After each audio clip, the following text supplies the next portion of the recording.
परमाणु क्रमांक atomic number क्या होता है और ये किस तरह से डिसाइड होता है? यह केमिस्ट्री की दुनिया का सबसे जरूरी नंबर माना जाता है। किसी भी परमाणु के नाभिक में मौजूद प्रोटॉन की कुल संख्या को ही हम उसका परमाणु क्रमांक कहते हैं।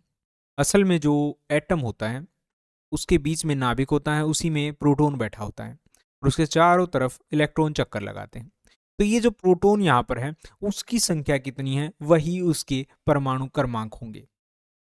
याद रखिए, इलेक्ट्रॉन जो होते हैं जो चक्कर लगा रहे होते हैं वो घट बढ़ सकते हैं, लेकिन जो प्रोटॉन है उसकी संख्या कभी नहीं बदलती है। अगर आप प्रोटॉन की संख्या बदल देंगे तो वो जो तत्व है वो ही बदल जाएगा।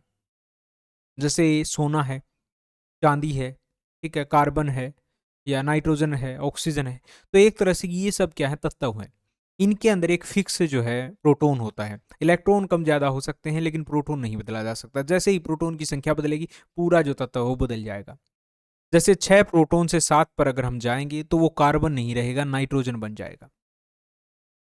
इसको आप इस तरह से मानिए कि इंसान का जो फिंगरप्रिंट होता है वो हमेशा एक जैसा रहता है। आप उसको कपड़े कैसे ही पहना दें, यानी उसको आप कितने भी इलेक्ट्रॉन दे दें, कपड़े कैसे भी पहना दें, फिंगरप्रिंट सेम ही रहेगा।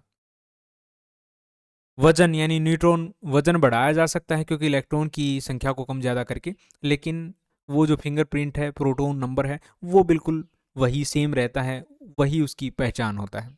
इसी को हम परमाणु क्रमांक या एटॉमिक नंबर कहते हैं।